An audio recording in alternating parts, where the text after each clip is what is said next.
So, I recently made a post on social media that you guys are loving. Like, it's going viral as we speak. And I just made this post just a few days ago. And the message in the post was quite simple. I simply said, if you want to outsmart the competition, all you have to do is eat better than them. Listen, here's the truth. Most people think that your competitive advantage comes from your hustle. Most people think your competitive advantage comes from your ability to be clever. But if your health is out of order, your ambition will eventually burn out. If your health is out of order, your ambition would eventually burn out. So I want to dedicate today's Monday morning keynote to out fueling the competition because this post went so viral and has gotten so much interaction since I posted it that it's clearly something that people need to hear, need to better understand, and most importantly, have never considered when it comes to getting ahead in business and life. See, my ambition, y'all, it doesn't come from burning the midnight oil.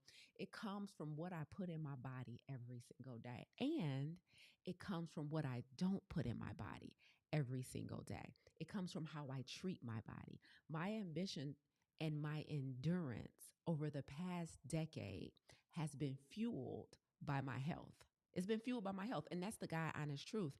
And I attribute a lot of my success in business to my health, to the quality of my mind, and to the quality of my body.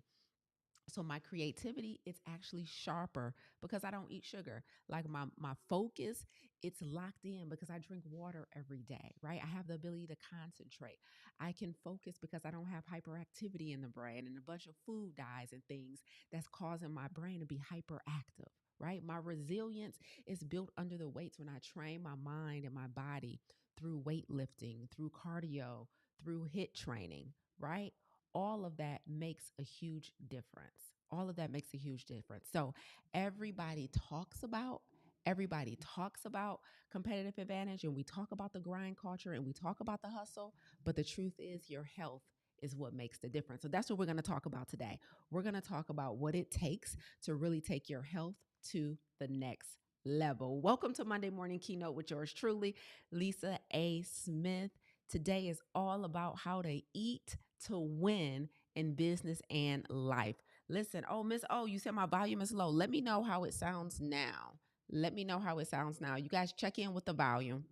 Check in with the volume and let me know how I'm sounding.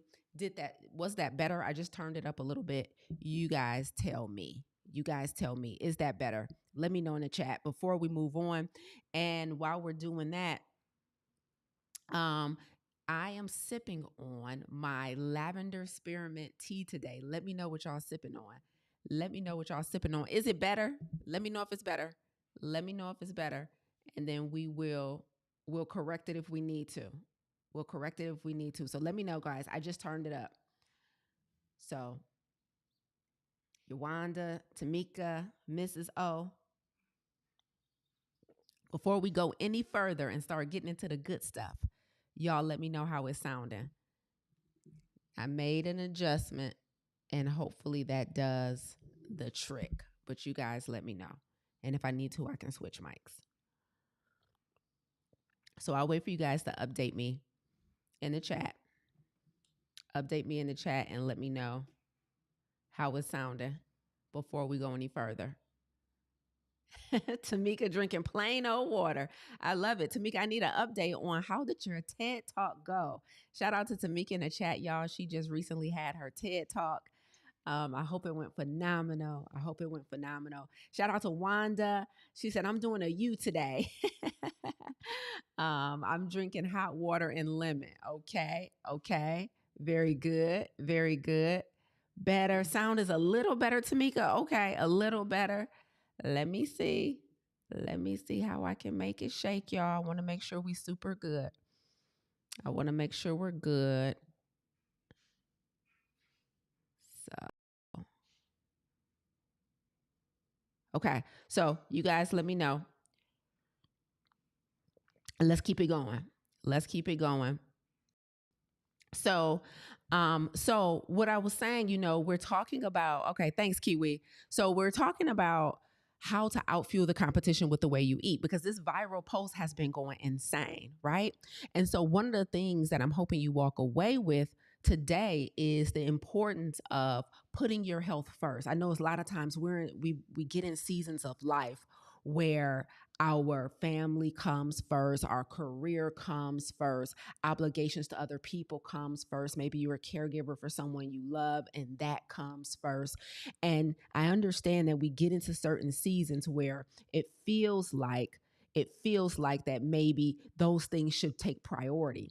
But what we don't realize is that a lot of times, if we made our health first, if we prioritized what we ate, how we moved, how we performed, that would significantly improve our ability to get ahead faster. That would significantly improve our ability to outperform the competition, especially if you're in business. So everybody talks about being, successful, and talks about hustle. And one of the things I noticed a while ago when I was studying, like when I study and listen to entrepreneurs and their origin story, I noticed a while ago this like trend. And I would notice that when they're telling their stories, they would always talk about how much they grinded to get to where they are, to have the success that they have.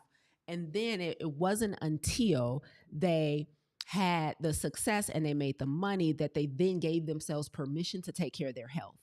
I heard that over and over again. I even have personal coaches who did that. Like they kind of wore themselves out getting to the top. And then once they were at the top, then they were like, okay, my health has taken a back seat. I need to do something about it. It's time to switch this thing around.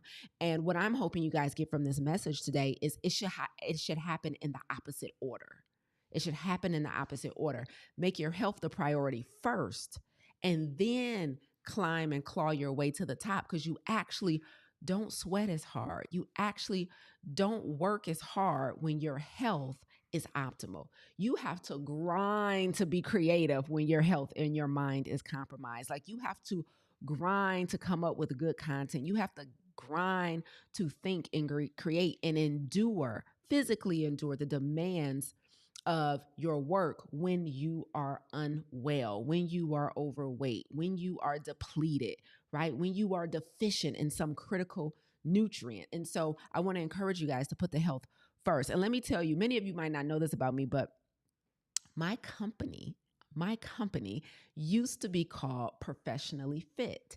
Matter of fact, I decided to bring my mug today from my Professionally Fit days. So look at this, y'all. Look at my mug.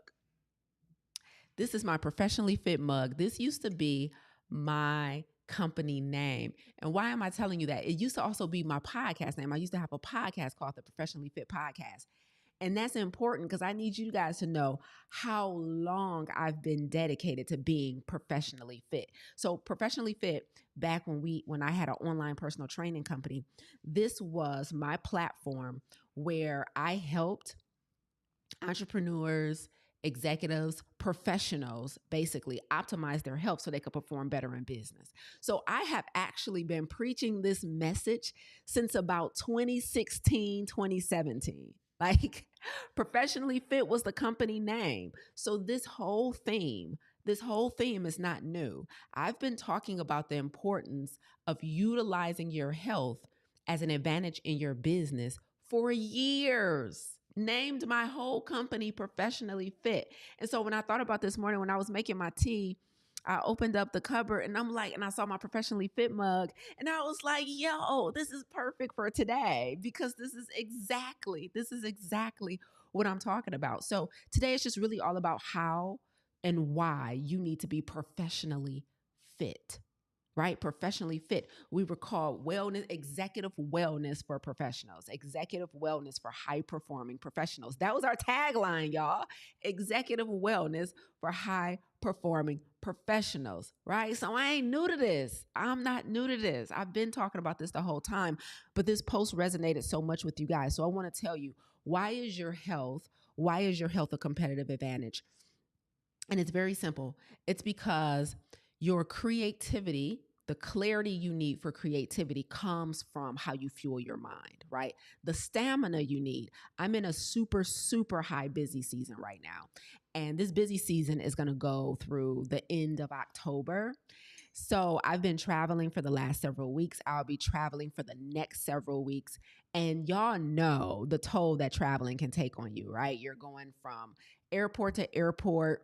Sometimes you got to rent cars and drive and be on the road. You know, you're staying in different hotels.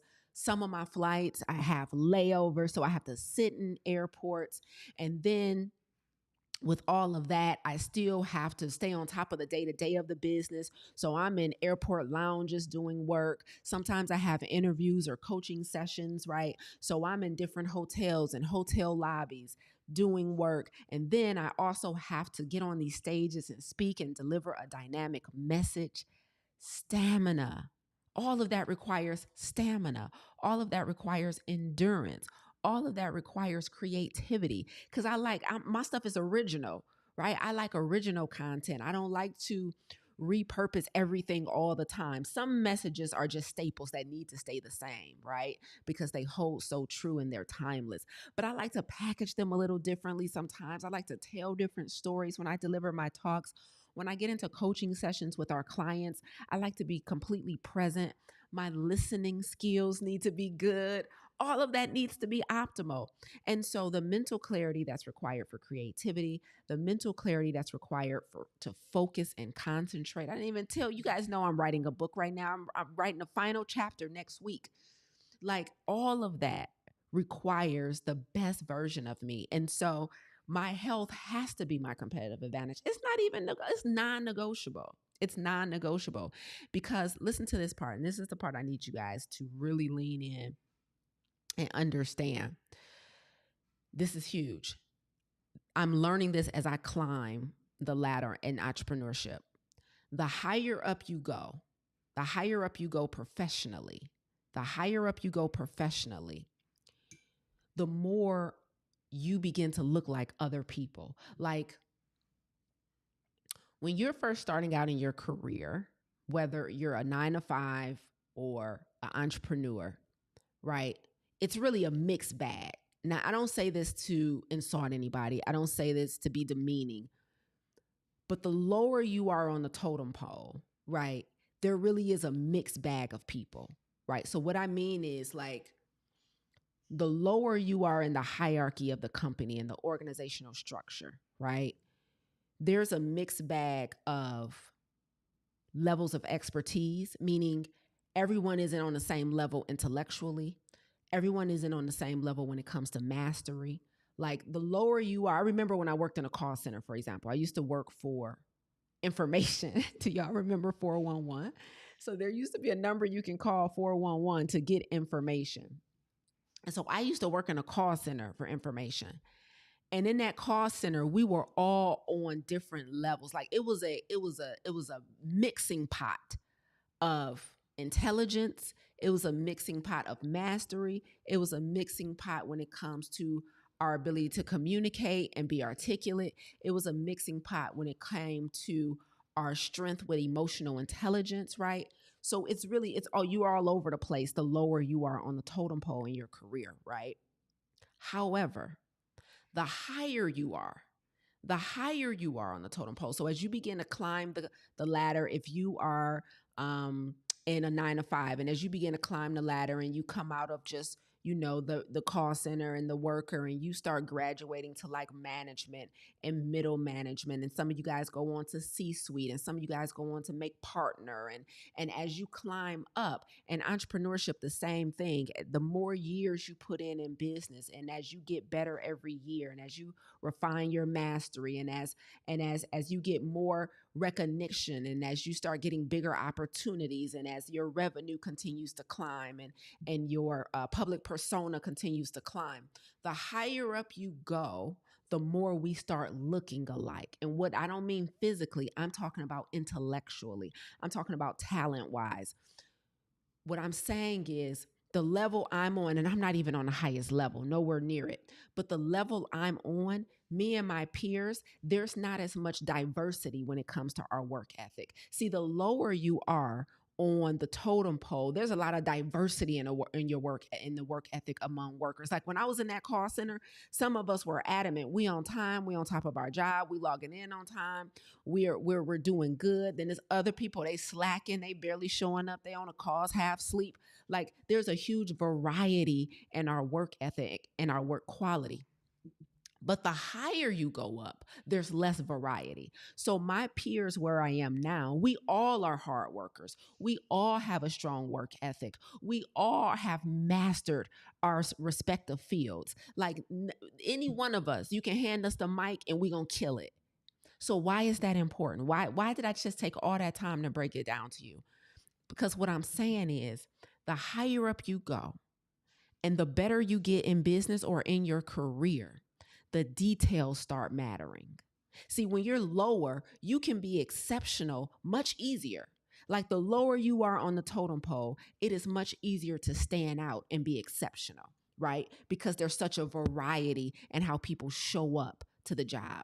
But the higher up you go, C-suite, partner, executive, founder, owner, CEO, the higher up you go, the less diversity it is when it comes to mastery, when it comes to intelligence, when it comes to work ethic, when it comes to being articulate and being able to communicate, when it comes to emotional intelligence. Don't get me wrong, there's still some variety, but there's not as much. So now, the higher up you go, the more strategic you have to start thinking. Like it's not as easy to be exceptional because we all have portrayed exceptional qualities to get to where we are. So what's going to be the difference between me and another speaker? What's going to be the difference between my proposal and somebody else's proposal for the opportunity? It is the small details like how we eat. I'm not even joking. It is now the small details like how much we prioritize rest and sleep. Like the thing that's going to help me to outperform the people that are on my level is not going to be just about I show up on time and I stand out. We all are prompt on this level. We all are articulate on this level. We all have mastered our subject matter on this level. So if I want a competitive advantage, I gotta look at the small details. Now, we're all checking the boxes on the big stuff. Now it's gonna be about who has a food addiction, a sugar addiction, who's deconditioned because they don't work out. Like whose health, mind, creativity, clarity is compromised because of the way they eat. That's going to be the difference between me and the person sitting next to me. That's going to be the difference between me and the people who are also gunning for the same opportunities, right? It is going to be who is fueling up the best so that they can be the most creative, the most clever, the quickest to respond. That's it. Like now, when they say the early bird gets the worm, that really matters when you get to the top, right? Because if I only need 5 hours of sleep because I'm not full of a whole bunch of junk, processed food, fast food, junk food, that means I can get up and get at them much quicker than the average person. So it is at this level where outfueling the competition matters the most. Does that make sense, y'all? Does that make sense? There's a certain level where the fine details, the small print becomes your competitive advantage. It's literally the fact that I'm drinking uncaffeinated herbal tea. And right now, my competitor is across town or across the country, and they are drinking an energy drink. They're going to crash in about 4 or 5 hours. I'm still going to be up creating fire content. Do you see what I'm saying? Like this stuff is serious. This stuff is serious. So I need you guys to understand the discipline that I exercise in my diet, the discipline that I exercise in the gym, in the kitchen, in my daily life is what gives me the competitive edge. It's what gives me the edge. It is now the details that matter. Several months ago, me and Kiwi went live together and we broke down how we developed a spirit of excellence and we defined what a spirit of excellence is. And I said during that conversation, the exact same thing. I compared it to Kiwi training to take the stage, right? So she is a bodybuilder, she is a lifter, and she competes competitively on the stage. And I told them it is at that stage, like by the time you have qualified for a show, right? To do a show, to do a bodybuilding show. By the time you have qualified to do a show, everybody that's about to be on the stage next to you, y'all all doing the same things in general. Y'all doing 2 a days, 3 a days. Y'all counting y'all macros, right? You guys are doing a specific amount of cardio. You guys are eating a specific amount of protein, carbs, and fats. You guys are drinking a specific amount of water. When by the time you are a bodybuilder, everything that you have to do to even have a body that looks like that, y'all, you and all your competitors done mastered it. That's not the part that's gonna make you stand out. It's gonna be the details that determines who takes first place when you get on stage as a bodybuilder. It's gonna be like, oh, who literally, like when it was time to dry out, right? When it was time to lean out, like who did it a week early, who did it a week late, and who did it at the exact same time they were supposed to in their training up to the competition. It's going to be the small details, like what time of day do you stop eating, like it's going to be who added 1 or 2 extra ounces of protein on the scale and who measured it precisely. Like those are the details that matter when you are trying to take first place as a bodybuilder, and those are the details that matter when you're trying to take first place in your career. It's going to be about who's fueling up with warm lemon water and herbal tea versus energy drinks, donuts, cakes, cookies. It's going to be about who's going to bed at an adequate time and getting optimal rest versus who's staying up thinking they can burn the midnight hour, but the quality of their work is so compromised because they're so doggone tired, they're seeing cross-eyed. It is at this level. It is at this level where the details determines your competitive advantage. Like I'm not competing with people who are slouches. I'm not competing with people who too lazy to do content consistently. They posting every day just like me. Like I'm not competing with people who abandon a business for 1 or 2 months and then come back to it. That's not even my competition. I'm not competing with people who've never got a sale before, who hasn't mastered marketing, who hasn't mastered sales. I'm not competing with people who don't study their subject matter so that they're always sharp and ready for any questioning that gets thrown at them. They're all doing that just like me. They're all doing that just like me.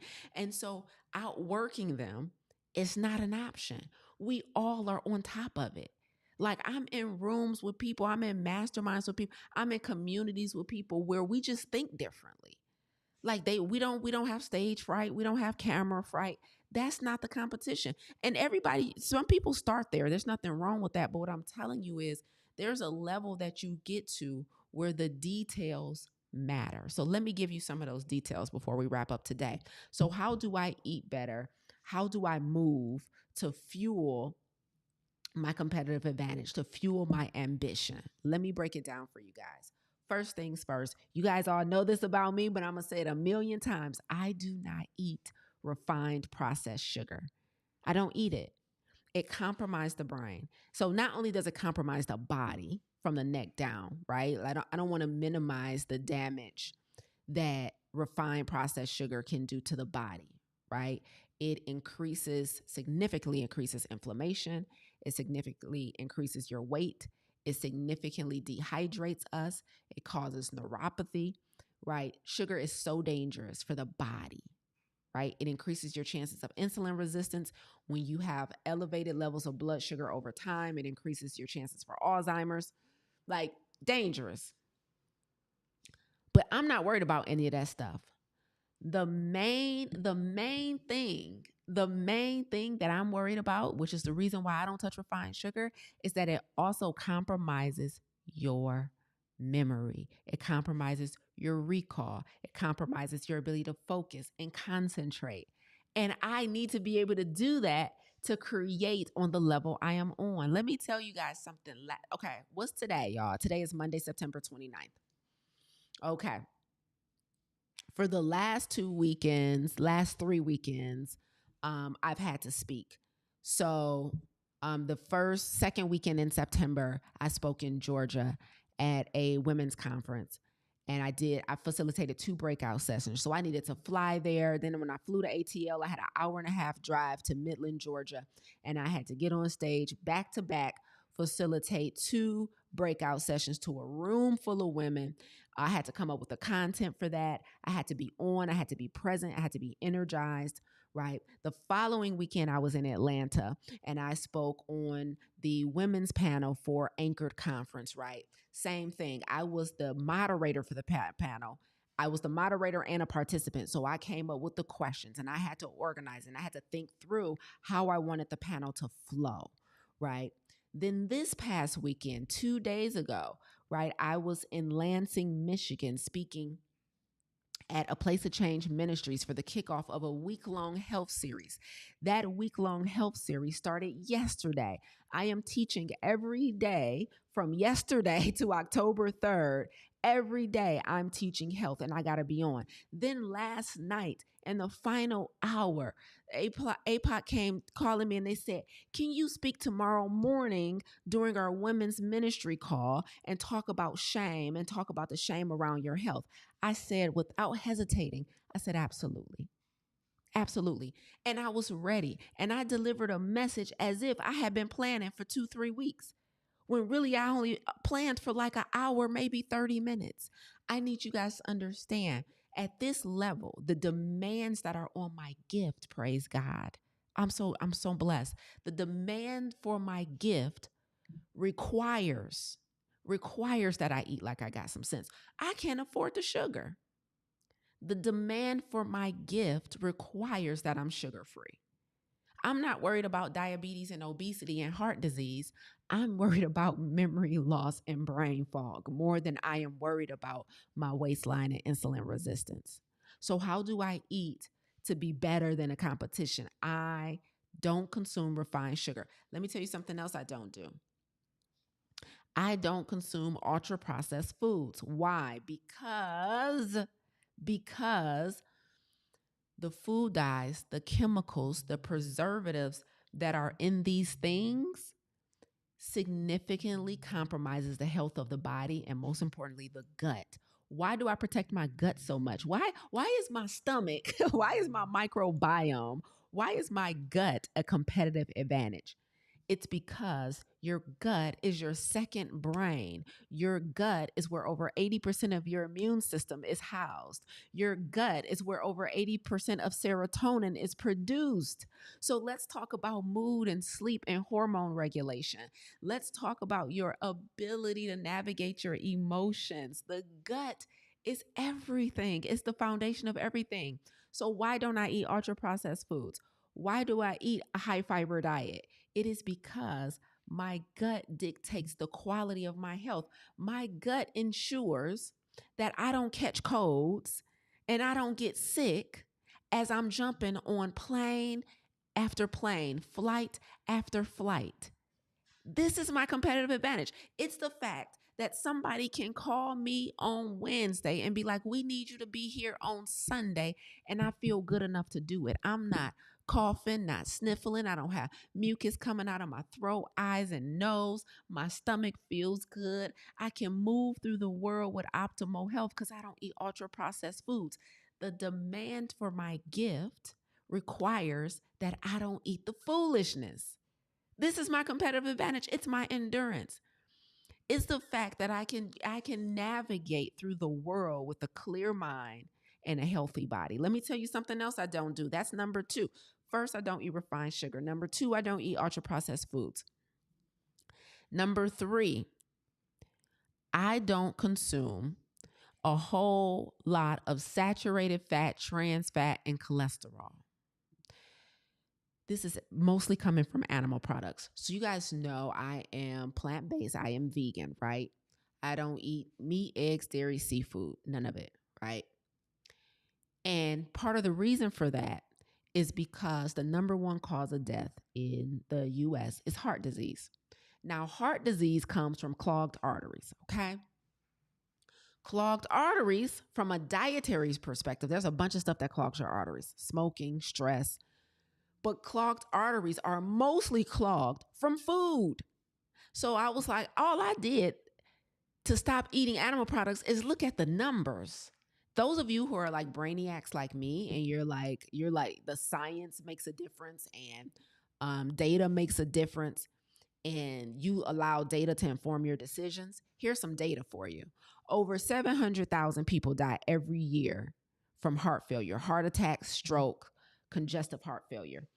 Over 700,000 people die every year from congestive heart failure, heart attacks, strokes, right?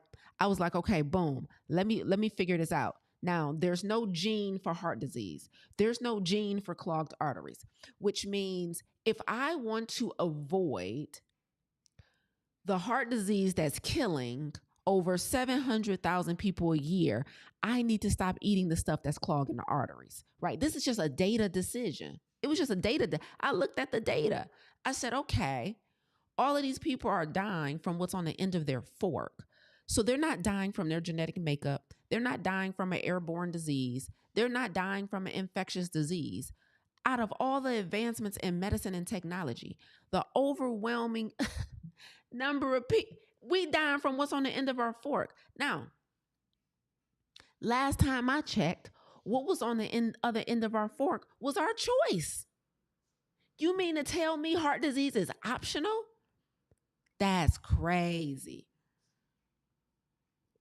You mean to tell me I can just make a decision not to die from heart disease, not to die from heart failure? So I looked, okay, well, what clogs the arteries the most? Oh, it is saturated fat, trans fat, cholesterol, sugar. Got it. I'm not eating none of that. It's so simple. So if I don't want angina, if I don't want clogged arteries, if I don't want a a capillary or a vein to be clogged that leads to my brain and ends up in a stroke, I just need not eat the stuff that clogs the arteries to the brain and to the heart. It was that simple for me. If my assignment is to extend the healthy life expectancy for marginalized communities, and I know that's going to take some years worth of work, I have to do everything I can in my power to extend my life expectancy first. If I'm going to be out here working for other people on behalf of their health and their well-being, I got to make sure my health and my well-being is optimal first before I can do it for other people. My assignment is going to take years more. I need decades more years of health to fulfill the assignment that God has given me. That's why my health is my competitive advantage, because I just looked at the data. I said, what is causing everybody else's dreams and assignments to end up in a graveyard? Clogged arteries. You mean to tell me it's not the air I'm breathing that I don't have control over? Are you kidding me? You're telling me it's what's on the end of my fork? Are you kidding me? This was the best and the worst news I ever learned, right? I'm in control. And so I don't eat the stuff that clogs the arteries that kills over 700,000 people a year. What a blessing. Okay, listen, here's the last one I want to give y'all. When it comes to food, all right? And I'm going to give you guys one that doesn't have to do with food. This is one of the most powerful things you can do for your executive functioning, for your mind, and for your ability to have optimal mental clarity, right? If you want to create good content, if you want to come up with better ideas in the office, if you want to stand out in the boardroom, right? One of the best things you can do for yourself from a health perspective is fast. Fasting is so powerful. My brain is sharp because I fast, like giving your digestive system a rest. So our digestive system spends so much time and energy digesting food. We expel so much energy on digestion. So when you intentionally fast 12 or more hours a day, it changes the game for how you rest, how you sleep, how food moves through your body, how much food it even takes to fill you up. You just naturally eat less eat less when you fast. Like fasting is such a powerful tool. So fasting is something else I do to give myself a competitive advantage. I've been intermittent fasting for years, and giving my body that break from digesting is such man, it reroutes that energy to do so many other amazing things biologically in your body. It changes the game. Like here I am on stage, clear, clear, clear. Meanwhile, my colleagues, they struggling, right? They done had 2.5 cups of coffee full of sugar and dairy, right? They ate something out of the drive-through and grabbed something out of the drive-through real quick before they came in. Not me. I haven't ate at all, right? I'm so clear. Or if I have, I've eaten a salad, I've eaten a smoothie. Like I've been intentional about how I'm fueled up so that I can leave an impression with everything that I do. So no refined sugar, no ultra processed food. Got rid of the trans fat, the cholesterol, the saturated fat from all of the animal products and all of the dairy, right? I fast on a regular basis, meaning I give my body a break from digestion so that it can reroute the energy to do a ton of other biological functions. It's a big deal. And the final piece I'll give you guys is exercise. Now y'all know this already, right? But I remember I was studying something years ago, and this lady, this doctor, I think she was a brain doctor, she was just talking about how people don't realize how much our brain, grows throughout our life. But then also she was like, how you can naturally improve your memory. She was talking about how you can naturally improve your memory through exercise and how exercise plays a major role in your ability to recall. And I was like, whoa, that's dope. And so I'm already like committed to exercise. Like it's not hard for me to exercise. I know for some of us, it's very hard for us to exercise, but not for me. I love it. I used to be a personal trainer. I love exercise. It was very easy. But when I started learning the benefits beyond the physical, that's when it went to a whole nother level. So the gym is my office. Like that's where when I'm in the gym, I make decisions. When I'm on the Stairmaster, y'all, that's where I come up with some of my best content. When I'm doing sprints, uphill sprints, that is when the magic happens. Like businesses, ideas, products, services have been born in the gym. Born in the gym. Our revenue has went to a whole nother level in the gym. In the gym. And so my exercise is non-negotiable. I remember I told you guys earlier that they called me last night in the final hour to ask me to speak this morning on the women's prayer call, right? And so I was like, shoot, that means I'm going to have to alter my morning routine. So I get up and I work out. I do my meditation. I drink my warm lemon water, right? All of these things. But when they told me they needed me to speak on the women's prayer call, which was at 7 a.m., I was like, oh, I got to change my morning schedule. Guess what I didn't say? I didn't say, well, I guess I'll skip my workout, or I guess I'll try and move it and hope I get back around to it.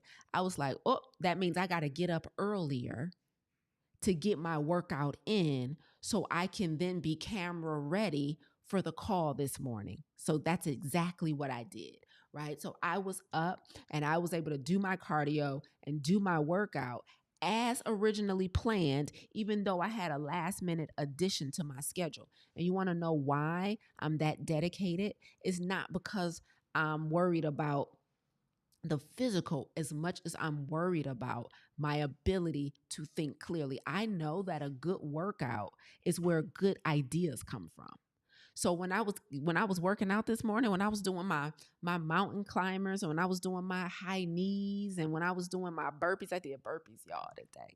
I had to do 1 minute of burpees 4 times. God bless it.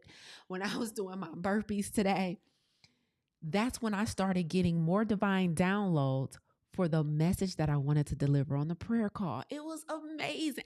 Y'all don't understand how much I love this system. I'm giving y'all a cheat code right now.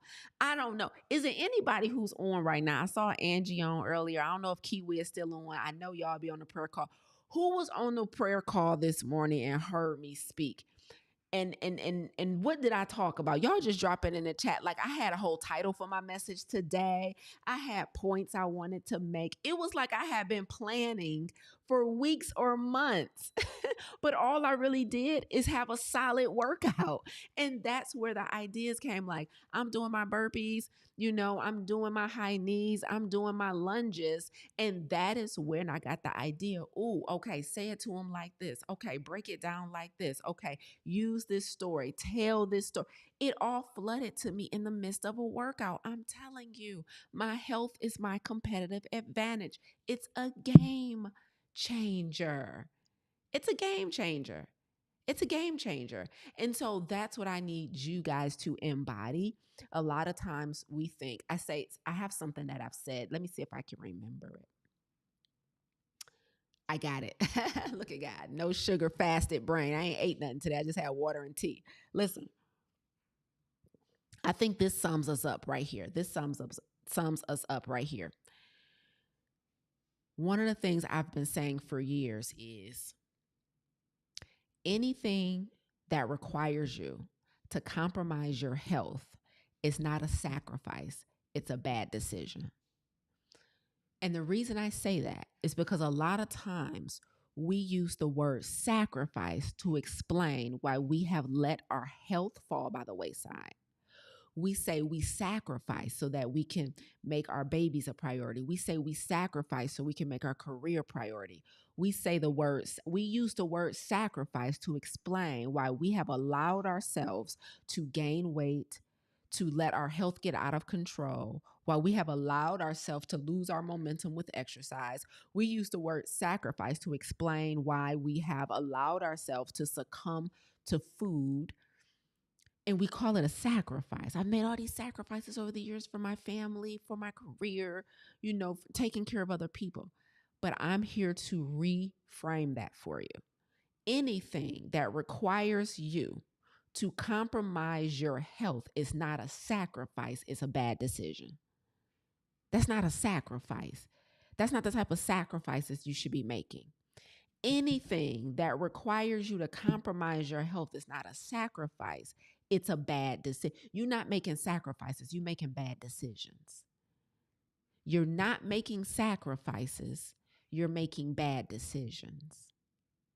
Please learn the difference. Stop thinking that there is something okay with skipping your morning routine. Stop thinking there's something okay with missing days and weeks of workouts. Stop thinking there's something okay with only using supplements and powders and pills for nutrition and not taking the time to eat whole, real fruits and vegetables and fiber. Stop thinking there's something okay with using coffee and caffeine and energy drinks for fuel instead of water and herbal tea and proper sleep. That's not sacrifice. Not sacrificing sleep is not a sacrifice. It's a bad decision. Y'all done glorified sacrifice so much that you done made getting a chronic disease a sacrifice. Getting a chronic disease is not a sacrifice. It's a bad decision. You mean to tell me you sacrificed your health for so long that now you got high blood pressure, high cholesterol, and kidney failure? That wasn't sacrifice. Those were years of bad decisions. It was a bad decision to choose everybody over you.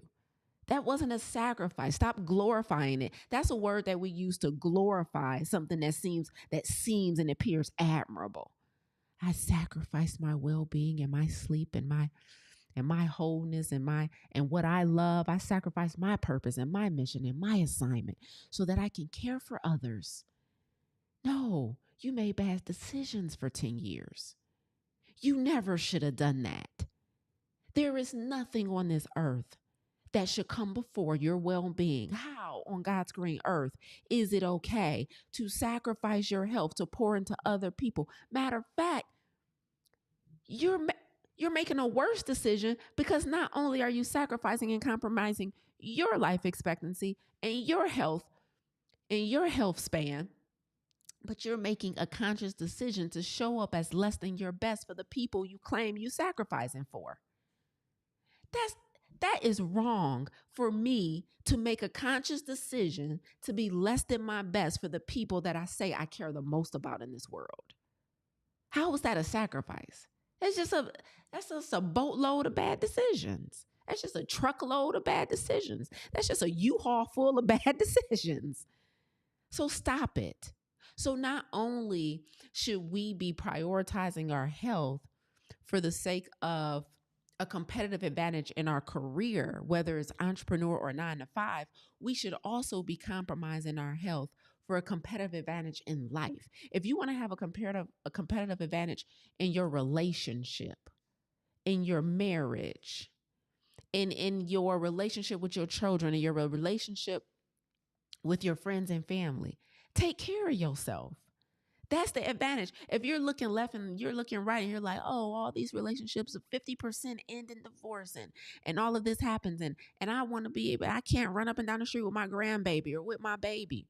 If you want a competitive advantage in your relationship with your grandbaby and your nieces and nephews, if you want to be able to get up and down off the ground, if you want to run and play hide and seek with them, the competitive advantage in those relationships is your health. That's it. Sacrificing is not doing anything but committing to giving a less than optimal version of yourself to the people you say you love. And that, my friends, is a bad decision. Listen, drop y'all takeaways in the chat. Let's wrap this thing up. That's all I have for you today. Okay, that's all I have for you today. I want to make sure you understand that eating right, sleeping right, resting right, getting out in nature, getting fresh sunlight, getting fresh water, taking those respites, that is the advantage in every relationship and every career and every job and every industry.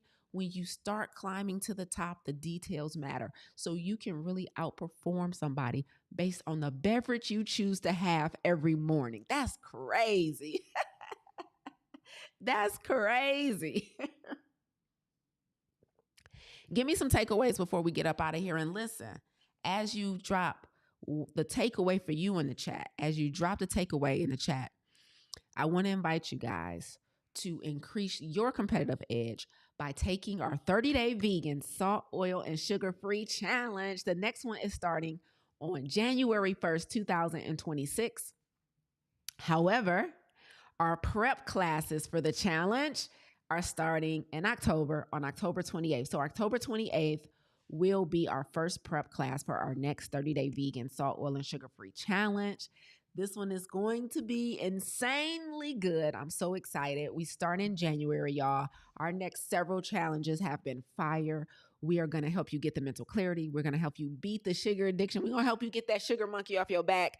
We're going to help you get that salt muscle off your monkey off your back. Like whatever it is, like whatever has more a hold over you than you have over it, we are going to walk with you and we're going to help you combat it. So click the link in the comments that's pinned in the comments to get registered for our next 30-day vegan salt, oil, and sugar-free challenge. When you register for the challenge, you will then be on the list to be notified about the prep classes. So prep class is going to be on October 28th. Then we have another prep class at the end of November. And then we have our VIP only prep class in December. And then the challenge kicks off January 1st. And so if you want to learn how to do everything I talked about today, Lisa, how do I let go of the sugar? Lisa, how do I let go of the ultra processed food? Like this stuff has a hold on me. Like how do I give up the caffeine? It kills me, like the headaches, the withdrawals, the mood swings. Like how do I get rid of the saturated fat? What do I eat instead of meat? I don't even know I don't know how to make a sandwich without processed lunch meat. Like help me, help me, Lise. We got you. So click the link that's pinned in the chat to get registered for the challenge. This is how you do it, right? Like I'm not gonna come on here and tell you what to do and not come with the how, right? I'm all about the how. So come get the how. Come get the how. We're going to help you come get this health, okay? We're going to help you come get this health starting January 1st is when we kick off the challenge, but the prep classes start in October, all right? So let's see. Shout out to you guys. You guys are so amazing. Shout out to Lachey. She said, each challenge gets better and better, so join. Yes, yes, yes, yes. I love that. Real talk, Lisa, is a bunch of bull. Absolutely. All that denial. We got to stop talking about sacrifice. Excellent, excellent. What else? Okay. I don't see anything else. Listen, I love it. Okay, very good, y'all. So super excited to have you guys join us in the challenge. Don't just register for yourself. Bring about 5 to 10 people with you, because it's risky when you try and give up all of the junk, but your whole crew still eating the junk. That's real risky, because now you are in temptation, right? You are in temptation. So bring people with you so that you guys are all on the same page about the quality of your health and the importance of your health, so that you guys can do this together. Hey, Stacy said, I just love being here. I just love having you here, Stacy. Thank you for being here. I appreciate you guys so much. Oh, and listen, as I'm practicing what I preach, y'all, I will not be here next Monday live, but guess what is going live? Next Monday, October 6th at 10 a.m. EST, our entire women's panel from the Anchored Conference in Atlanta last weekend is going to go live. So we have the entire thing recorded for you guys. I'm going to be off on a retreat. I'm going to be in a retreat, and I am going to be decompressing and exhaling. Like, who puts a retreat in the middle of their busy season? I do. So I'm going to be at a retreat next Monday, taking some much needed rest and relaxation. So next Monday, for our Monday morning keynote, I have a premiere scheduled for you guys, which is going to be the replay of our women's panel at the Anchored Conference last weekend in Atlanta. So some of you guys were there. Many of you guys just know about it and wish you were there, but you can watch the panel next Monday. So that's going to go live. You'll get an email about it, and you'll be able to watch the panel where that viral clip where I said, if you want to outperform the competition, just eat better than them. That's on that panel. All right. And so me, Candace, Amber, we had a phenomenal panel. We had a phenomenal time on the panel. It is where we talked about what it means to be anchored as women in our career and our well-being and our self-confidence. We talked about those things on the panel. And so I facilitated, moderated the panel, and enjoyed it. So I think you guys will enjoy it as well. And so that's going to go live for you next Monday in place of me being live, right? Woo! Ciao. I'm going to miss y'all, but I will see y'all back here in 2 weeks. Until then, you guys go eat like you got some sense. Bye, y'all.